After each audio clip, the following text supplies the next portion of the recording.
Minimum stay is 7 nights. You must pay at the time of booking and reservations cannot be changed. Our report takes us to Limassol, as well as to the Troodos Mountains and Paphos in the southwest corner. Here in Cyprus, it's not holiday doom, but holiday boom. The number of visitors from Britain has increased by 40% since 1987, a big contrast to many other Mediterranean destinations. Cyprus offers more than the conventional formula of sizzling sun and sand. The island is strewn with the remains of long-gone civilizations. Standards of accommodation, whether hotel or self-catering, are extremely high. Every visitor comments on the friendliness of the people. Most Cypriots don't just speak English, they speak it with a smile. So you don't have to use any machine at all. Brochure rates might appear expensive, but once there, day-to-day prices are surprisingly low.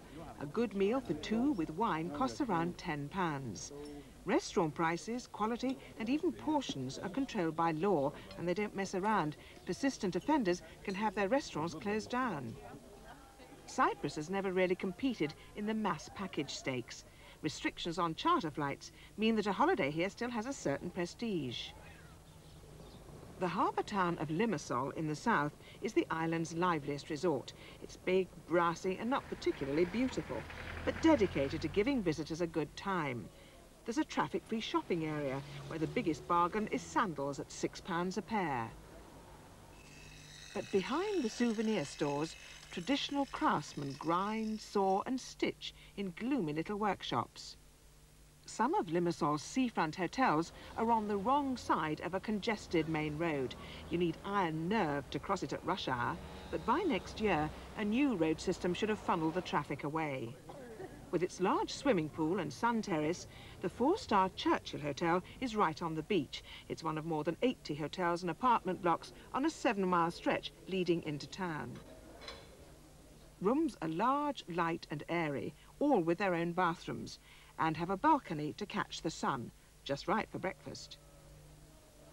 From the Churchill's beach area, you can water ski, go windsurfing and parasending, or take lessons in scuba diving. Limassol's town beach is a long way from Caribbean gold. The dark sand and shingle is often crowded. They say they're improving the 3 public beach areas and their facilities, like changing rooms, showers, bars and lifeguards. With luck, they'll be ready this summer.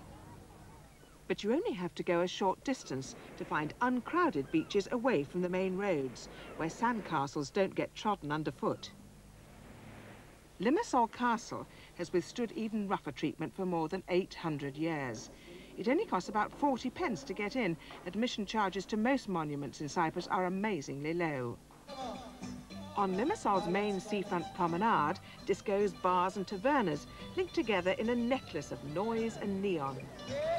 Entertainers demonstrate a perfectly harmless way of letting drink go to your head, along with the dangers of having one too many.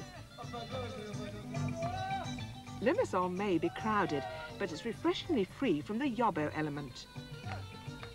It's a reassuring feeling, the kind of thing that brings an extra sparkle to the nightlife. To keep the merriment flowing, more than 20,000 barrels of wine lie maturing in the island's biggest winery.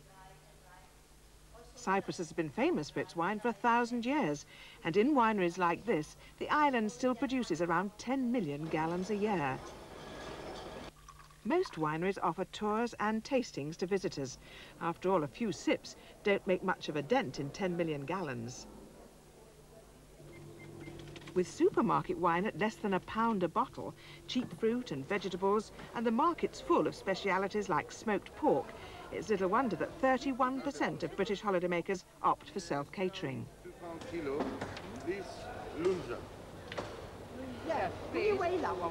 Limassol's Eden Beach Hotel is the biggest self-catering block on the island.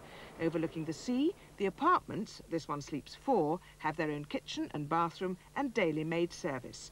And when self-catering pools, there's also a restaurant. The social centre is the rooftop bar and pool. Well, is that bit nearer the sun? The beach below, scruffy when we were there, should be improved by this summer. The country buses are splendid museum pieces, but it's easier by car. From Limassol, you can reach all the main scenic areas within an hour. Daily hire car rates start at around £15. Just to make things simpler, you drive on the left and all the road signs are in English. The road into the Troodos Mountains snakes upwards for 6,000 feet, with red-roofed villages troweled into the folds. This is no longer tourist Cyprus. Old men still wear the baggy pantaloons called braka. Women work the fields and tend their flocks. Produce is carried by Cyprus Volkswagen, the local nickname for a donkey. You stumble on isolated Byzantine churches, their walls ablaze with frescoes dating back to the 12th century.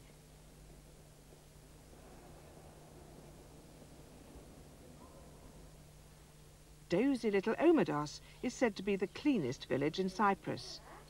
Not that there's much sign of activity. Life goes on at the pace of the slowest person, with the outdoor cafe firmly established as the centre of communal lethargy. At Lefkara, however, it's all go. The village is the lace-making and silverware centre of Cyprus. Everyone seems to be stitching or hammering in a race for the tourists' money. In Finny, only 2 women still make the rather dour, colourless pottery, which was once the village's main industry. No towering kilns here, just a bread oven at the end of the chicken run.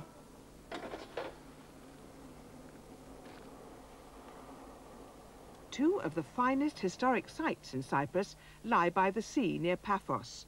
2,000 years ago, noblemen were buried in these tombs, each underground courtyard surrounded by pigeonholes where they were filed away for eternity. Around the same time, an unknown Roman official was decorating his villa with mosaics.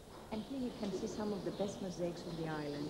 Actually, we have a scene with Dionysus, the god of wine, the ancient Greek god of wine. The Paphos Mosaics were uncovered in 1962.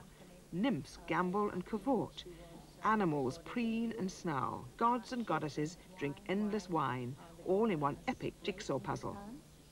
Aphrodite, goddess of love, was born at Paphos, washed ashore on a seashell. The result was a tidal wave of souvenirs.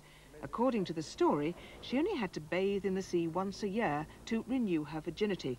It's a sort of legend that some places would promote as a tourist attraction. But with 500,000 British visitors expected this year, maybe Cyprus has no need to. Staying at the Churchill Hotel, a fortnight's bed and breakfast will cost from £485 to £638 a person. That includes return scheduled flights from London to Larnaca. Those one-bedroom apartments at the Eden Beach sleep 4 people in 2 rooms.